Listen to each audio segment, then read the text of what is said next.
What's up, everybody? My name is Brad, and today I've got another book review for you, and I'm going to be talking about Laughing at Shadows. This is put out by Bad Dream Entertainment, and it was edited by Brett Reistroffer. This collection's a little bit different than some of the other stuff I've been reading. This is 12 horrifying tales, but they all are injected with a dark dose of toxic humor. So it was a pretty fun collection. Bad Dream Entertainment, they did send me this a while ago for review consideration, so I'm just now getting around to it. But I'm going to go ahead and read the synopsis on the back, and then I'm going to go over each story really briefly and tell you my thoughts on each one.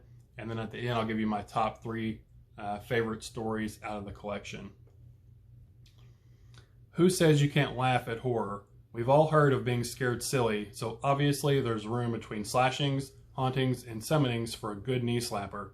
And that is exactly where this book of dark-minded but light-hearted short fiction comes in. If you've ever giggled at guts, chuckled at cannibals, or laughed at severed limbs, then this collection of humorously macabre stories might be right up your dark little alley. With 12 tales from some seriously sick and silly writers, it's guaranteed to tickle your funny bone, if not rip it right out of you. And then the rest goes on to name all the authors, but I'll talk about them as we go through. But this was a collection, as it said, it is horror stories, but they all have a dose of humor added to them. This reminded me, or gave me sort of the feeling of an R.L. Stine Goosebumps book, as far as the sort of stories are concerned. But take that Goosebumps book and slap like a mature content sticker on the front, since these are for adults. But they all have sort of that goofy, weird, sort of bizarre vibe like the old Goosebumps books do, but geared more towards adults. But like I said, if you are looking for something super serious, this might not be for you. So know going in that these aren't, super serious tales. They are all filled with, humor and laughter, a bit tongue-in-cheek, and they're all, there for you to have your side order of humor alongside your main meal of horror. But I'm going to go ahead and go through the different stories. And like I said, there's only 12. But the first story is Murder Sandwich by Skylar Goff. This one, just right off the bat, it's just sort of ridiculous. But it's about this girl who gets kidnapped, and the kidnappers, all they give her to eat is a ham sandwich, but she is a vegan, and it goes on from there. I don't want to say too much more. Overdue Notice by Andrew Johnston. This one, it didn't make it to my top 3, but it was a close running for it. And I will say there were, 5 or 6 stories that I could have picked in my top 3. I had a hard time narrowing it down to the top 3 because there were 5 or 6 really strong candidates to be in the top 3. But Overdue Notice by Andrew Johnston. This is about someone who has overdue books from the library, and they keep getting notices from the library saying to return their books, and the notices seem to get more threatening and more threatening and more threatening as the books are longer and longer overdue. Bad Dates and Dragons by Alyssa Eccles. This is about a date that was set up through a dating app, and one of the guy has a pet dragon, and they go back to his house to check that out. The Haunting of Peruvius Corconet, I believe is how you say it, by George Nikolopoulos. I probably didn't say his name right. But this is a story about the guy is having a party, and he's he's inviting all his coworkers, and he wants to impress this girl. So he goes to a store and hires a ghost to come and be part of the Halloween party he's throwing. It Came from Mail Order by Eric J. Gunyard. I was excited for this one because I just saw my buddy Well Red Beard. He read a collection by Eric Gunyard and really enjoyed that. But this one is, if you remember back in the day, the Sea Monkeys, you could order them through comics or through different magazine articles, and they would ship you these little pets, and they ended up being called Sea Monkeys. This is about some brothers ordering some sea monkeys and then feeding them acid. And just bizarre craziness ensues after that.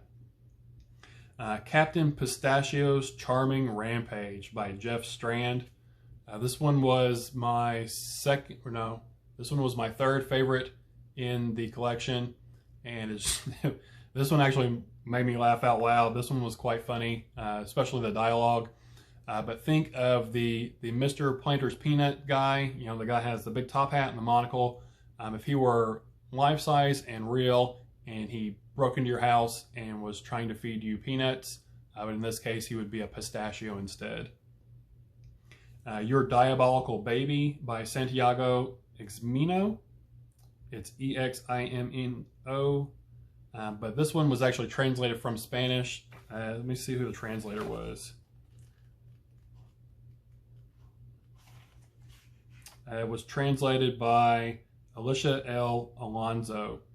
But this one is sort of a brochure about, it's sort of like a pregnancy brochure, but this one reminded me a lot of the book The Omen and, you know, Damien, the demon child in that. But it's like a pregnancy brochure, sort of has different stages and steps through pregnancy. But this would be for if you're pregnant with a demon child, so to speak, like Damien was from The Omen. The Night Stalkers by Sean Logan. This was my #1 favorite story in the collection. This one probably had me laughing the most, especially at the dialogue of the characters. But it is basically a story, sort of like overnight stalkers, like at Walmart or a drugstore or whatever. And there's this alien virus that they have to fight against. And there's a character named Dirk. And what was his name? I got my notes over here. If this was ever made into a movie, the character of Dirk needs to be played by Danny McBride. And that's totally who I pictured as the character of Dirk. And if it ever happens, Danny McBride needs to play Dirk. But this one, like I said, was my favorite story in the collection. I like the concept of it. It had some gruesome parts to it. This was one of the more gruesome and violent stories in the collection. But just the dialogue between the characters, especially Dirk, just had me really laughing. Dying Art by C.L. Raven. This was my second favorite story in the collection. This one probably had the least amount of humor, but this one was definitely the creepiest and most chilling story. This one was also the most realistic story out of all of them. If I were to have seen this, you know, as a news story, I would totally believe it. But this is about a serial killer and him collecting his art supplies for the different art projects and his art endeavors that he pursues. Tea Time by William West. This is about two sisters that settle down for tea, but one of the sisters seems to be possessed by a demon. All Aboard by Brandon Butler. This one is about, and this one started out, I thought it was going to go one way, but it went a completely different direction than sort of what the setup was. I thought it was going to be one type of sort of horror genre, and it ended up being something completely different. But this one is basically about this train that comes, and if you ride the train, just horrible things happen to you. There's creatures and monsters, and basically the train itself is trying to kill you, and you basically have to fight your way through the train to get to your next destination. It reminded me a little bit of Blaine the Mono from Stephen King's The Dark Tower, but this one is way more sort of monster oriented, if that makes sense. And the train itself didn't really seem to be a train. It might have been something else. And then the last story is Vlad's Incorruptible Soul by W.T. Patterson. Vlad, obviously that is a vampire, and he's going to an AA meeting to stop his drinking habits. But his drinking habits aren't what everybody else thinks that they are. And he's a vampire, so I'm sure you can put the rest of those pieces together.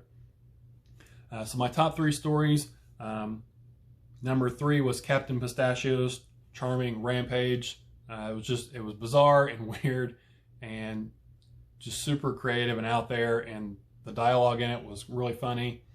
Dying Art was number 2. This one was really creepy, and I just liked the path that it took, and had a nice little roundabout twist at the end I enjoyed. And then my number 1 was the Night Stalkers. I like the concept of this alien virus, and the violence and stuff that went along with it, and just the dialogue in it had me really laughing. It was really funny. But those are all the stories in Laughing at Shadows. 12 tales, all injected with a dose of humor. It sort of runs the gamut of horror genres. You have vampires and ghosts and creature feature and alien viruses and so on. Excuse me. But like I said, they're all wrapped up in this bow that has humor in it. So they're not super serious. Like I said, they're goofy and fun, and just they were entertaining stories. Overall, I gave it 3.5 stars, rounded up to 4 for Amazon and Goodreads. But if you are into horror and you're sort of maybe getting burnt out on the super dark, gory and stuff stories, the super depressing, bleak stories all the time, maybe give this a shot. Try it out. Interject some humor into your stories. Be a nice sort of palate cleanser between other horror stories you're reading. And they always say that, laughter is the best medicine. But that's all I have for you guys today. This has been Laughing at Shadows, horror anthology, edited by Brett Reistroffer from Bad Dreams Entertainment. Gave it 3.5 stars out of 4, or gave it 3.5 stars, rounded up to 4 for Amazon and Goodreads. But that's all I have for you guys today. So thanks for spending your time with me. Again, my name is Brad, and I'll talk to y'all later. Bye.